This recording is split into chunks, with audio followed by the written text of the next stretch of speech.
Budget নিয়ে আমাদের আয়োজন সংকটে কৌশলী বাজেট।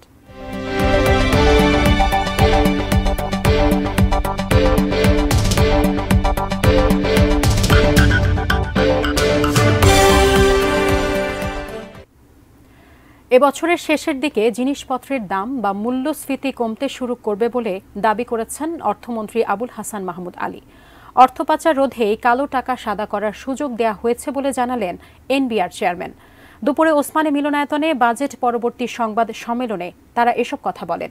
গোলাম কাদির রবুর রিপোর্ট। সংসদে বাজেট প্রস্তাব তুলে ধরার পর যথারীতি সাংবাদিকদের মুখোমুখি অর্থমন্ত্রী শুরুতেই লিখিত বক্তব্য তুলে ধরলেন। আশা করলেন মূল্যস্ফীতি নিয়ন্ত্রণের। আমরা যে সকল পদক্ষেপ নিয়েছি তার ফলে আগামীতে মূল্যস্ফীতি কমে আসবে, এটা আমি দৃঢ়ভাবে আপনাদের জানাতে চাই। মূল্যস্ফীতি থেকে সাধারণ মানুষকে সুরক্ষা দিতে ওএমএস এবং ফ্যামিলি কার্ড সহ যে সকল কার্যক্রম চলছে তা চলমান থাকবে এবং প্রয়োজনে এগুলোর পরিসর আরও বাড়াবার বিষয়টি বিবেচনায় নেওয়া হবে।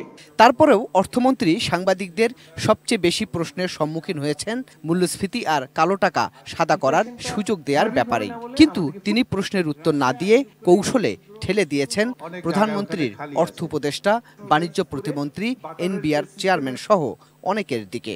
আমাদের কাছে তথ্য ছিল যে বেশি বেকায়দায় আছেন বৈধ বিজনেসম্যানরা, তাদের কিছু অ্যাসেটকে দেখাতে পাচ্ছেন না অডিট জনিত কারণে। সেই জন্য আমরা এটা প্রস্তাবটা করেছি। কালো টাকা কিন্তু যারা তৈরি করেন তারা ইকোনমিতে ব্যবহার করার জন্য করেন না। কালো টাকা মূলত দেশের বাইরেই বেশি চলে যায় এবং বিভিন্ন ভোগবিলাসের কাজেই ব্যয় করে ফেলেন।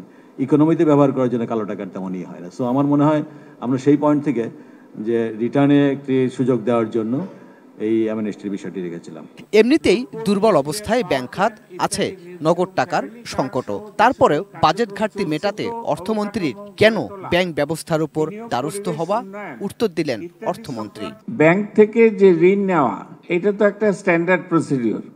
এটা সব বাজেটে সব অর্থমন্ত্রীরাই করেন, সব সরকারই করে এবং উন্নত দেশে এর পরিমাণ অনেক বেশি। ৩৬ বছর পর এই প্রথম সংসদ সদস্যদের শুল্কমুক্ত গাড়ি আমদানির সুযোগ তুলে দেয়া হয়েছে বাজেট প্রস্তাবে, কিন্তু এখনো তা আইনে আছে।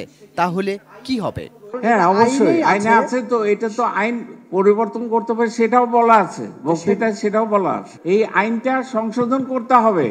তবে সাংবাদিকদের প্রশ্নের উত্তরে মাঝে মাঝেই ক্ষেপে যাচ্ছিলেন অর্থমন্ত্রী আবুল হাসান মাহমুদ আলী। পড়েন নাই? এই যে বইটা দিয়েছি আমরা, বইটাও পড়েন নাই। গোলাম কাদির রবু, এটিএন নিউজ, ঢাকা।